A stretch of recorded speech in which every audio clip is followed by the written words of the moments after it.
Okay, I'm going to talk to you a little bit about Ben Kelly. I'm not going to do the whole thing. I might do a demo video later. Um, he uses a lot of fancy words and a lot of complex sentence structures.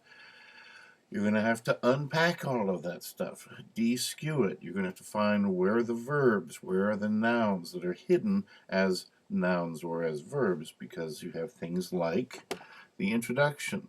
So let's just start with the first sentences. I'm Ben Kelly, and I'm with a group called the Institute for Injury Reduction. I'm with a group called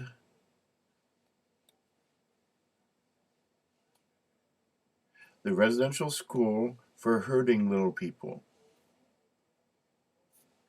Okay, those are the signs for those words, but be careful, right? So I'm with an organization called the Institute for Injury.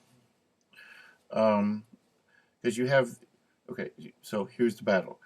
A name is a name is a name, right? So what's your name? Blah, blah, blah. I spell the name. Great. Now, I've given you the assumption, and if you don't know this, I'm telling you over and over again, and you always assume this from my classes. Your deaf consumer is eighth grade. I was going to say 18 years old. Eighth grade. How old is that? 13, 14.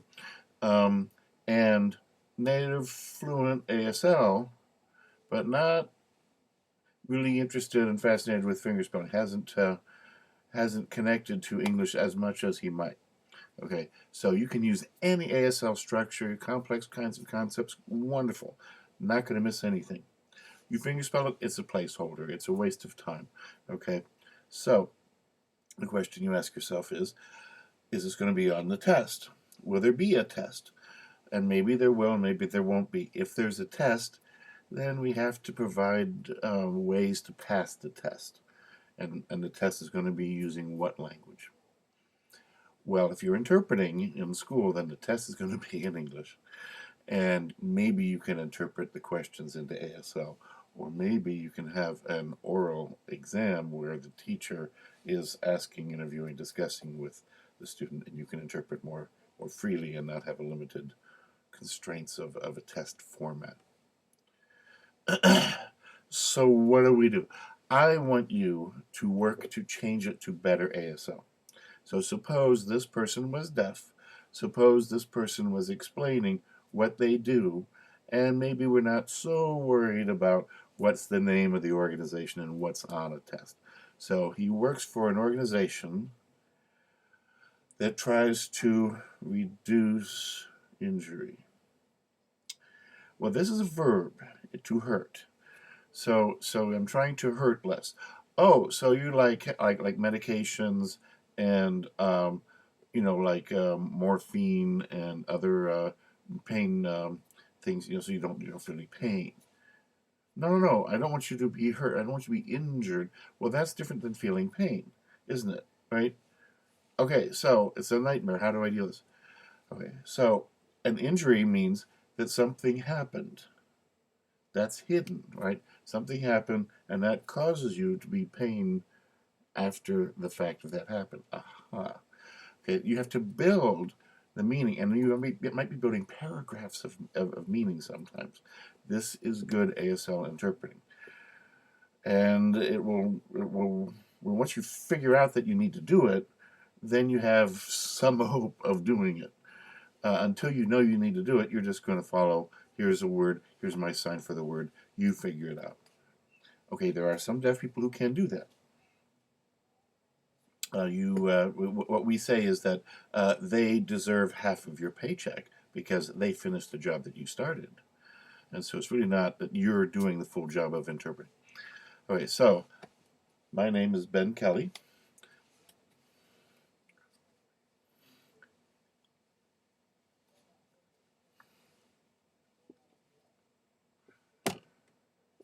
That's what he does. Now, I don't have the name of the organization in that, but I don't care about, I'm telling you, I don't care about the name of the organization. We're not worried about a test. I want to know what he's talking about. I want to know what happens with clarity, without thinking that there's a school for the deaf or that there's little people that we hurt. Okay, let's move on. And our work is directed just at what our name implies. If I told you what the name implies and I didn't tell you the name, then I've already done that. Done, right? Okay, moving on. I'm going to move to the next piece. And that is trying to reduce injuries. Did that. Not all kinds of injuries, but the biggest component of injuries, which are those caused by unsafe products. Okay, so now I add the understand all things that hurt people. No, if someone makes something and that hurts people, that's what we focus on, right? Earthquakes, no. Um, floods, no. We're talking about people make things, they hurt people. That's the kind of thing we focus on. Now, let me just do a little bit more. I'm going to talk to you this morning or today, at whatever time it is you're looking at this. Please. Okay. I'm ready to admit all of that. So I want to talk about tape about some unsafe products that some things that hurt people. For example, but we got to do, okay, so I'm going to get you through the historical example. You are very commonly associated with, and all of us in society are, but we may not be aware of. But first, let me give you a little bit of the cultural and the historical. So,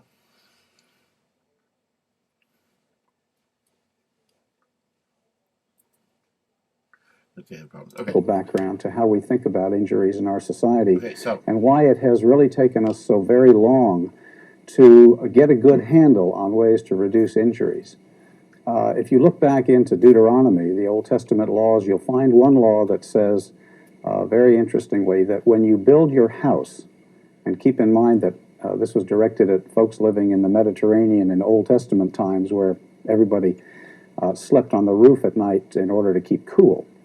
So the law was that when you build your house, you are to build around the roof a parapet, so that when your sleeping guest rolls around in his or her sleep, the guests do not fall off the roof and be hurt or killed and bring the blood and the guilt of their injury onto your head.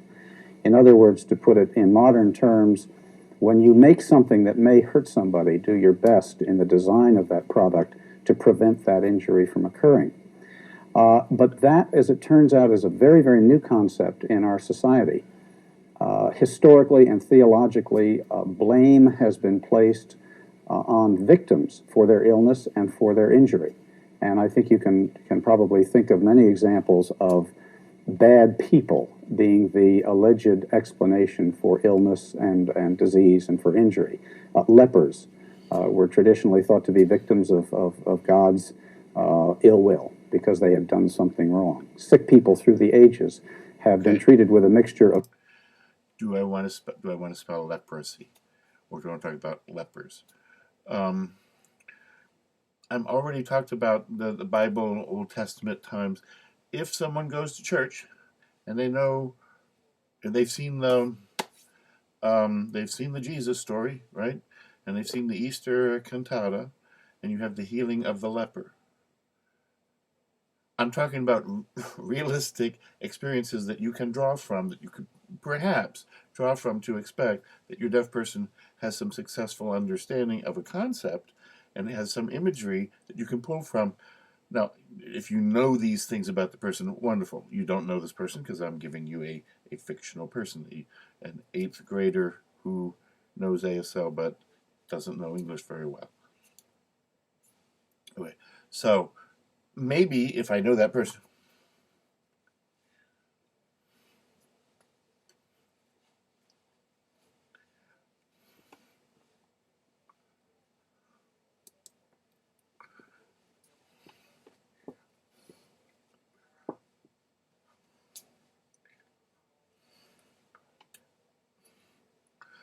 Okay, so that's one way to get to leprosy without spelling it.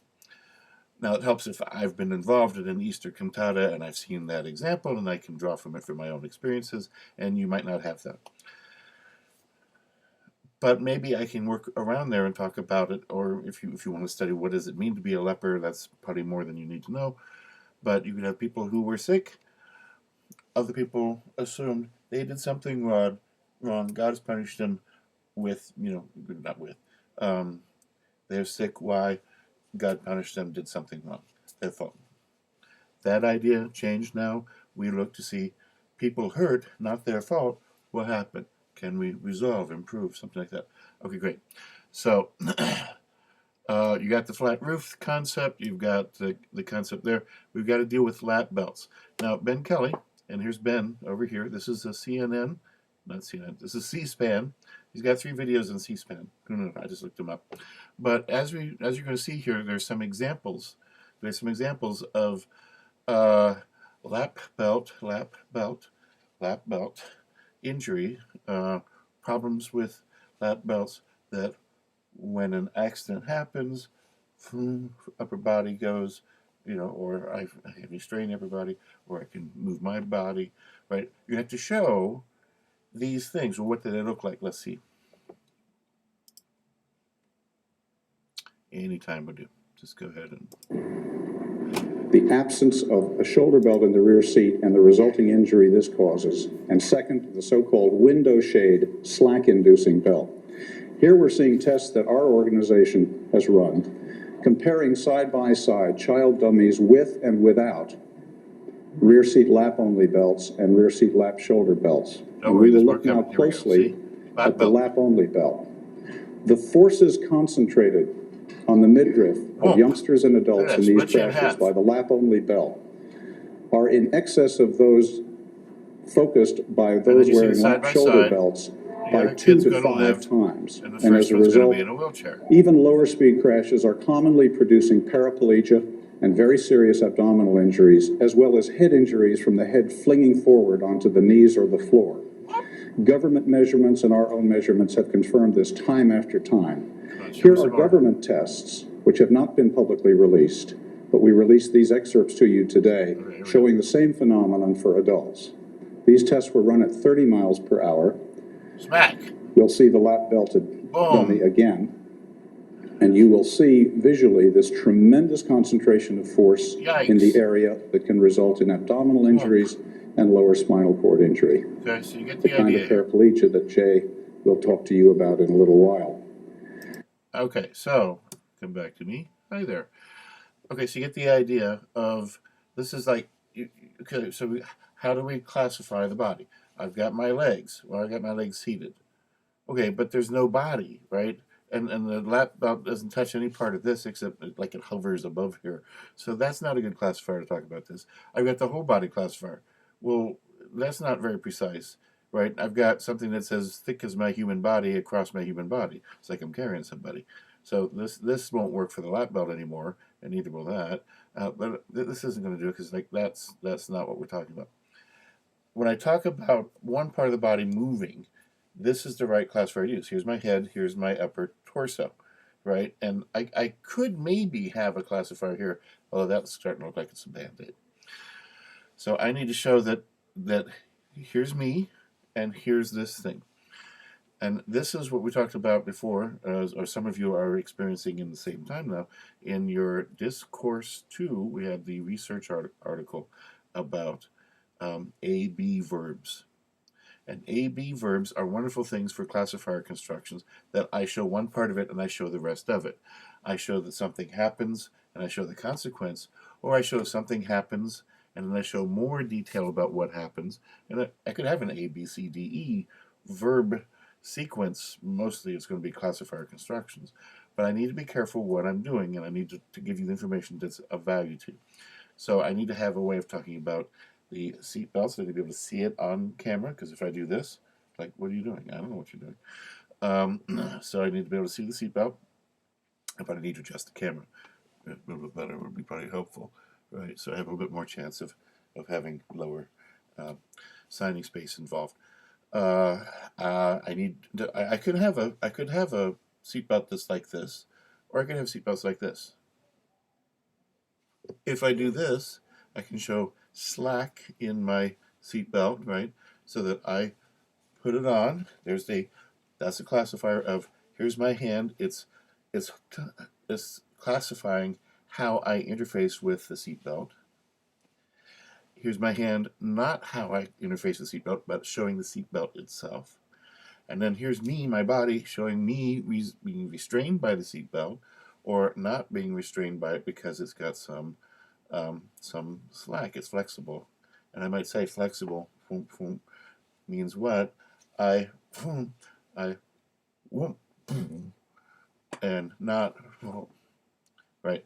So I show what it is, what it isn't, contrast and comparisons like that.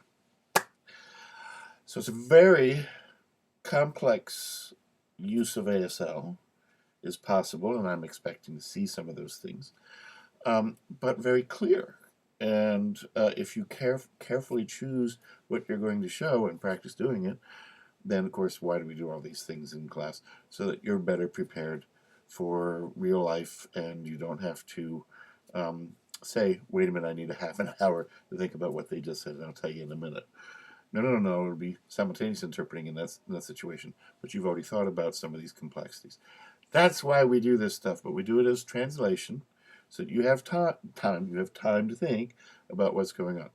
So, first step: take Ben. I think there are transcripts of this video out there. I just don't know where. And maybe there's a way to do it from YouTube. I don't know that that's really an effective. But okay, anyway. I mean, it's already there, but if you can take the sentences and his like with a mixture of good science and bad folklore and bad theology. Okay, so some people use good science, but connect have, maybe their religious view, and they come up with, oh, blame you, not not the product, not the thing caused the problem, but you were wrong. You were driving crazy, and when you flipped over, oh, well, of course you'd be hurt. Well, but could the car have better protected you? Could the seatbelts have prevented other injury? The one thing that I think is that, well, so I'll give you a hint on something to focus on and make sure it's clear, is help me understand these. We don't have them anymore, but we used to have cars, and the door would have attached to it um, part of the seatbelt system. The lap part would be attached to the door. So you'd open your car door, and this strap would pull from, like it's blocking you almost. It's from that side of the seat. You pull open the door, and this strap unwinds, and it's like crossing a finish line, right? So you're stepping in. You close the door, and then the thing, right? You get inside the car. Here's my door handle. Here's my seat belt, right? I'm interfacing with the door handle, and this thing crosses over me. So this is not me. This is me. So I close the door, and this thing goes over me. Or if I'm on the other side, right, driver's side. And so this would happen automatically, and people would just leave the seatbelt part alone, only use this part, and then and this thing's or the door would open, and just at that moment you need this to hold you back. It fails, right? The door opens, and you man knows all of this. Okay, so it's an opportunity for you to show your stuff for good classifiers and depiction and all that fun stuff. And it's always an opportunity for you to figure out, okay, that was a 30-word sentence. Can I explain it in 5 words? And probably you can. And then those 5 words might better lead to your ASL interpretation. And then the next 30 words become the next, do it. But, the classifiers are going to have this rich paragraphs of information in a few slides. The rest of it will take paragraphs of information into a few signs, and you might lose some of the formality, you might lose some of the specific meanings of some of the words, but if you can focus on verbs being action related, and nouns being thing related and not hiding an action, right? Injury. You have an injury. Well, that's a noun. Well, no, an injury means something happened and you have pain thereafter. That is injury, and that's a sentence for one word. That's the mystery of this whole interpreting thing. So wrap your brain, wrap around, figure out, and improve always. Right? Interpreting is impossible, so get better.